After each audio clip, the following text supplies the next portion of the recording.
Bun butter Jam. തിന്നണ്ട bun butter jam അല്ല, തമിഴിൽ നിന്ന് ഇപ്പൊ ട്രെൻഡിങ് ആയിക്കൊണ്ടിരിക്കുന്ന റോംകോം ആണ് ബൺ ബട്ടർ ജാം. ആമസോൺ പ്രൈമിലാണ് സ്ട്രീം ചെയ്യുന്നത്. ഞാൻ ഭയങ്കര ലോ എക്സ്പെക്ടേഷനിൽ കണ്ടൊരു സിനിമയാണ്. ബട്ട് എനിക്ക് ഭയങ്കര ഇഷ്ടമായി. I find it to good, way good എന്നൊക്കെ വേണമെങ്കിൽ പറയാം.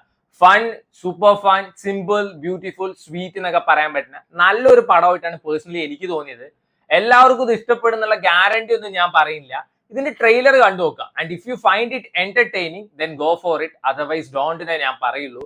കാരണം ഞാൻ ഒന്നും കാണാനില്ലാത്തപ്പോ ആമസോൺ പ്രൈം ഇങ്ങനെ ചെകഞ്ഞിരിക്കുമ്പോൾ ഇങ്ങനത്തെ ഒരു പടം വന്നു. അപ്പൊ എനിക്കിത് അറിയില്ല ഇത് ഏത് ജോണറാണ്, ഞാൻ കേട്ടിട്ട് പോലും ഇല്ല ഇങ്ങനത്തെ ഒരു പടം ഉള്ളത്. പലരും കേട്ടിട്ടും ഉണ്ടാവില്ല. അപ്പൊ ഞാൻ ഇതിന്റെ ട്രെയിലർ ചുമ്മാ ഒന്ന് ഇരുന്ന് കണ്ടു. I find it very entertaining. ഭയങ്കര രസം തോന്നി. അതുകൊണ്ട് ഞാൻ ഈ സിനിമ കണ്ടത്. നല്ല സിനിമയായിട്ട് പേഴ്സണലി എനിക്ക് തോന്നിയിട്ടാ. ഇതിലത്തെ കാസ്റ്റ് അത്ര വൺ ഫേമസ് ആയിട്ടുള്ള കാസ്റ്റ് ഒന്നുമല്ല. എനിക്കിതിലാകെ ദേവദർശിനിയും വിക്രാന്തിനെയും പിന്നെ ധനുഷിന്റെ അമ്മയായിട്ട് VIP-യില് ഒരു ആക്ടർ അഭിനയിച്ചില്ല, അവര് മാത്രമേ അറിയുള്ളൂ. പക്ഷെ എല്ലാവരുടെ പെർഫോമൻസും ഒന്നിനൊന്ന് കിടുവായിരുന്നു. ഈ അടുത്ത കാലത്ത് ഇറങ്ങിയ റോംകോംസിൽ വൺ ഓഫ് ദി ബെസ്റ്റ് എന്ന് വേണമെങ്കിൽ പറയാം. തമിഴ് ഇൻഡസ്ട്രി ഈ ഹൊറർ കോമിന് പേര് കേട്ടതാണെന്ന് എല്ലാവർക്കും അറിയാം. അതേപോലെ തന്നെ റോംകോമിനും പേര് കേട്ടതാണ്. പക്ഷെ കുറച്ചു കാലമായിട്ട് ഇറങ്ങുന്നതൊക്കെ ഹാഫ് ബേക്ക്ഡ് വൺസാ, ജീവൻ ഇല്ലാത്തൊരു സാധനം. ആൻഡ് റോംകോമിൽ എവിടെ ജീവൻ ഇല്ല പിന്നെ ആ പടം ക്ലിക്ക് ആവില്ല. പക്ഷെ ഇതിൽ നമുക്ക് കണക്ട് ചെയ്യാൻ പറ്റുന്ന കുറെ സീൻസ് ഉണ്ട്. ഇമോഷണൽ സീൻസ് ഒക്കെ അടിപൊളിയായിരുന്നു.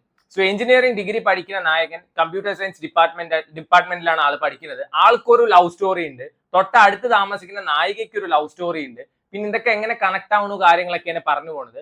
ഇവര് രണ്ടുപേരുടെ അമ്മമാരും ഭയങ്കര ഓവർ ദ ടോപ്പ് പെർഫോമൻസാണ്. പക്ഷെ ഈ സിനിമ ഡിമാൻഡ് ചെയ്യുന്നത് അതുകൊണ്ട് കുഴപ്പമില്ല. ചിരിക്കാനുള്ള സീൻസ് ഇഷ്ടം പോലെ ഉണ്ട്. So always go with less expectation എന്നേ ഞാൻ പറയുള്ളൂ. അപ്പൊ നല്ലൊരു എക്സ്പീരിയൻസ് ആയിരിക്കും ചിലപ്പോൾ കിട്ടുന്നുണ്ടാവുക. അത്രേ ഉറപ്പ് തരാൻ പറ്റുള്ളൂ. വിക്രാന്തിന്റെ കാര്യം എടുത്തു പറയണം. എനിക്ക് ഭയങ്കര ഇഷ്ടമുള്ള ഒരു ആക്ടറാണ് വിക്രാന്ത്. തമിഴ് ഇൻഡസ്ട്രി ഇതുവരെ പ്രോപ്പറായിട്ട് അങ്ങേരെ യൂസ് ചെയ്തിട്ടില്ല. സോ ഇതിൽ ആളൊരു സീനിയർ ആയിട്ടാണ് വരുന്നത്. മറ്റേ നമ്മുടെ ഹീറോന്റെ ഒരു സീനിയർ ആയിട്ട് അടിപൊളിയായിരുന്നു. മാക്സിമം പോയ ആൾക്കൊരു 10 മിനിറ്റ് ഉണ്ടാവുള്ളൂ. പക്ഷെ കിടു പെർഫോമൻസ് ആയിരുന്നു. ആളുടെ ഒരു ഇമോഷണൽ സീൻ ഉണ്ട് അതിൽ. ഒരു 5-6 മിനിറ്റിന്റെ ഒരു ലവ് സ്റ്റോറി പറയുന്നുണ്ട്. എല്ലാം നല്ല രസമായിരുന്നു. ഇന്നലെ ഞാൻ മദ്രാസി കണ്ടപ്പോൾ അതിലും ഉണ്ട് വിക്രാന്ത്, ബിജു മേനോന്റെ മകനായിട്ട്. ആള് നന്നായിട്ട് തന്നെ പെർഫോം ചെയ്യുക. But at the end of the day he remains under rated.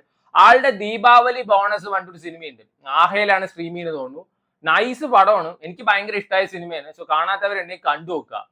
So ഞാൻ പറയല്ലേ, ഒരു ഫീൽ ഗുഡ് റോംകോം അതാണ് നിങ്ങൾ പ്രതീക്ഷിക്കുന്നത്. ഭയങ്കര സിമ്പിൾ ആയിട്ടുള്ള പ്രേമലും ഒന്നും പ്രതീക്ഷിക്കരുത്, അതിപ്പോ തന്നെ പറയാം. സോ അങ്ങനത്തെ സിമ്പിൾ പടങ്ങളാണ് എക്സ്പെക്ട് ചെയ്യുന്നത് വെച്ചാൽ കണ്ടു നോക്കാവുന്ന വളരെ നല്ലൊരു സിനിമയാണ്. ഇതിന്റെ towards end certain emotional scenes ഒക്കെ ഉണ്ട്. ചിലതൊക്കെ നമുക്ക് കരച്ചിൽ വരും കണ്ടപ്പോൾ. പേഴ്സണലി എനിക്ക് വന്നു, എല്ലാവർക്കും വരുമെന്നൊന്നും അറിയില്ല. മെസ്സേജസ് ഉണ്ട്. പ്രസന്റിനെ പറ്റിയിട്ട് മാത്രമേ നമ്മൾ ചിന്തിക്കാൻ പാടുള്ളൂ. Past is dead, future is just an imagination എന്നൊക്കെ അവർ പറയുന്നുണ്ട്.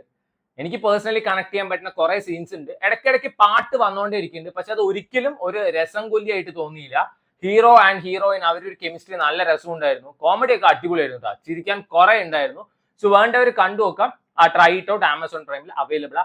എനിക്കൊരു മലയാളം, തെലുങ്ക് എല്ലാ ഭാഷയിലും അവൈലബിൾ ആയിരുന്നു. Try it out.